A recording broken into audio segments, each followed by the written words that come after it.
आप लोग भी घर पे ऐसा बना सकते हैं। चलिए अब इसको बंद करते हैं और देखते हैं पानी का टेम्परेचर कितना है।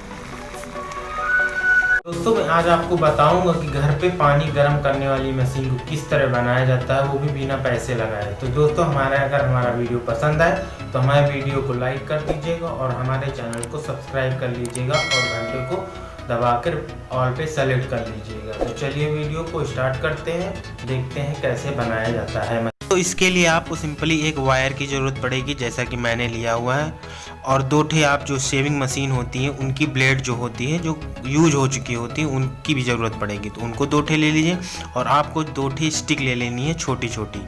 तो चलिए बनाते हैं।